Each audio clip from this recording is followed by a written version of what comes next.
My name is Ethan Caldwell, a 37-year-old engineer with a deep-rooted love for two things: privacy and standing my ground. 3 years ago, I sank every penny I'd saved into a house perched on the edge of Crestwood Meadows, a suburban enclave where lawns are trimmed to perfection, trash cans follow a color code, and Christmas lights are practically a CIVYC duty. My property, though, sits just beyond the iron grip of the Crestwood Meadows Homeowners Association, legally and geographically free by a hair's breadth on the zoning map. That tiny sliver of independence has been my sanctuary and Linda Harper's personal nightmare. Linda, the HOA president, doesn't just run the board, she embodies it, striding through the neighborhood like she's policing a small nation rather than a volunteer group obsessed with mailbox uniformity. Linda's the type who'd fine you for planting the wrong shade of petunias.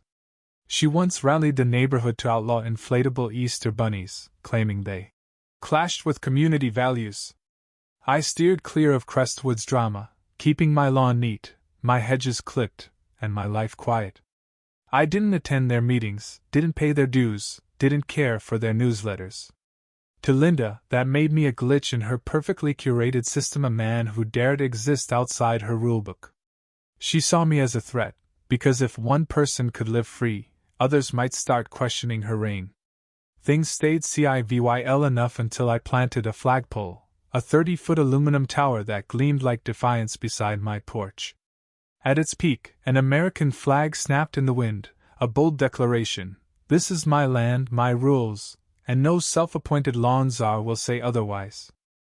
The day I raised that flag, a chill swept through Crestwood Meadows, and it wasn't the weather. I caught Linda standing across the street, arms folded, lips pinched, staring like I'd spray-painted a mural on her garage. That afternoon, she marched up my driveway, heels clicking like a metronome set to war.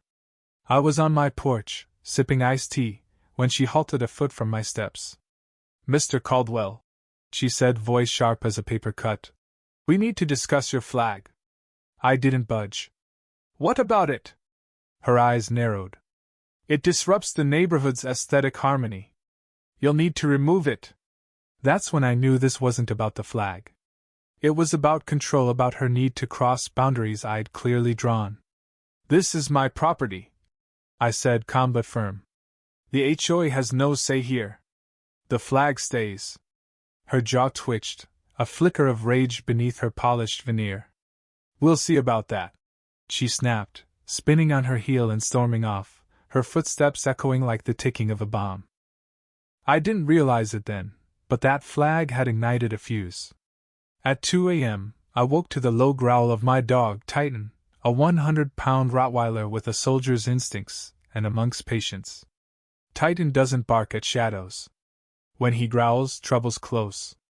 I grabbed my phone and pulled up the feed from my porch's motion-activated camera.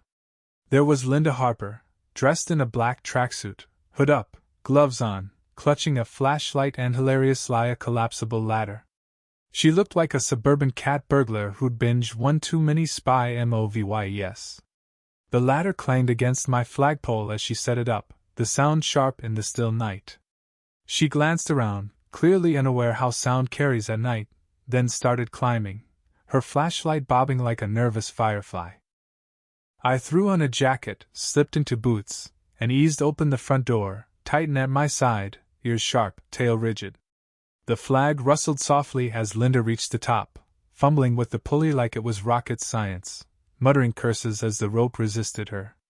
She was trying to unclip the flag, one gloved hand wrestling the carabiner.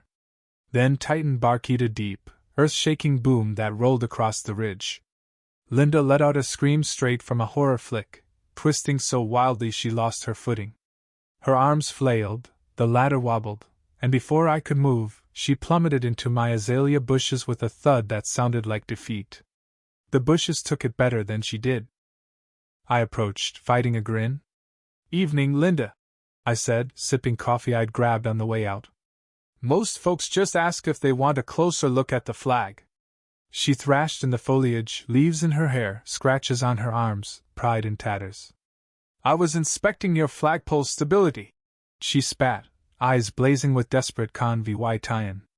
"At 2 a.m., With a ladder and your car parked 2 blocks away? I nodded at my driveway camera, its red light blinking. Her face froze as she realized she'd been caught trespassing, attempted theft, and maybe vandalism, all while wearing sneakers with ankle socks. Titan growled, stationed like a sentinel by the pole. Linda scrambled up, limping, one shoe gone, a thorn stuck in her calf. "I'll report that dog," she hissed, hobbling toward the street. I waved cheerfully. "Send it to someone with actual authority over my land." She didn't reply, just grabbed her ladder and vanished into the night like a raccoon fleeing a floodlight. I stood there, the flag fluttering above, Titan proud at my feet, and knew this was far from over. 2 days later, I was fixing a porch rail when I spotted 2 men in navy polos striding toward my property, HOA logos on their chests. Behind them, Linda marched, heels hammering the pavement, her face a mix of smugness and vengeance. If she was embarrassed about her azalea dive, she hid it well. "These are HOA compliance officers," she declared, gesturing to the men, who carried clipboards like they were assault rifles. "We're here to enforce corrective measures. Your flag VY OLAT's Crestwood's VY Seoul standards." I stayed seated. "Back again, with bodyguards? What's next, the SWAT team?" Her smile was pure venom. "You have until tonight to remove it, or we'll escalate." I leaned back. "You have no jurisdiction. My land, my flag, my rules. Take your goons and go." One officer, a burly guy who probably peaked in high school, stepped forward. "Don't make this hard, buddy." I stood, the air crackling. "Leave, or I call the cops." Linda's voice cut like a blade. "Refuse, and we'll fine you do law 1,000 a day. We'll declare this a nuisance lot." I stepped closer. "You're trespassing. Leave, or I make the call." The burly guy muttered something about tough guy, and grabbed my arm hard. That was his mistake. Titan surged forward, snarling, and I yanked free, VYing the guy back. He stumbled into Linda, who yelped, nearly losing a heel. "You assaulted me!" she shrieked, pointing like she'd rehearsed it. "You touched me first." I shot back, already dialing 911. "I've got trespassers, one just grabbed me." "Send a unit." Linda's smugness cracked. "This is a CIVYL matter," she protested. "Too late," I said. "Cops are coming." 10 minutes later, Officer Bennett rolled up, a no-nonsense guy who'd helped me before. I showed him the footage, gave my statement, and he marched off to deal with Linda and her clipboard cronies. They left with a warning, but I knew Linda wasn't done. The next day, she returned alone, her beige slacks and blazer screaming corporate warfare. Officer Bennett was already there, walking my property line, confirming my land was outside HOA control. Linda stormed past my private property sign, stopping inches from Bennett. "You again," she spat. "Do your job and remove that flag. It's ruining the street's symmetry." Bennett didn't flinch. "Ma'am, this isn't your jurisdiction. He's breaking no laws. Leave now." Her face twisted. "You're a disgrace to your badge," she screamed, then a believable spit in his face. Time stopped. The wet splatter hit Bennett's cheek, dripping onto his collar. Titan growled, low and confused, as if he couldn't believe it either. Linda gasped, realizing her mistake, but it was too late. Bennett wiped his face, slow and deliberate, then unclipped his cuffs. "Linda Harper," he said, voice like a judge's gavel. "You're under arrest for assaulting an officer." She stumbled back. "No! I'm the HOA president." He didn't blink. "You could be the Queen of England. You're going in cuffs." She flailed, screaming about lawsuits and betrayal, as he cuffed her. Neighbors peeked out, phones recording, whispers spreading. As Bennett led her to the cruiser, her eyes met mine, fury gone, just raw disbelief. The door slammed, the lock clicked, and the flag waved on. I thought her arrest might end it, but Linda's obsession ran deeper than I'd imagined. 2 nights after her release, I came home to silence see no Titan at the door. My heart sank.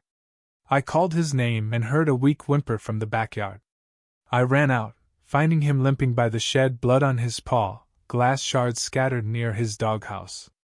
A broken bottle lay among the debris, its jagged edge glinting. I checked my cameras and saw Linda, hooded and sneaky, tossing the bottle over my fence before fleeing. She'd hurt my dog.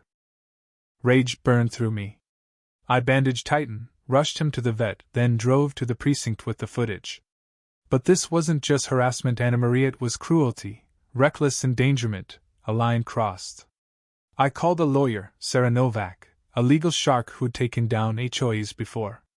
By noon, we'd filed for a restraining order, a harassment suit, and lost $65,000 in damages for vet bills, lost wages, and emotional distress.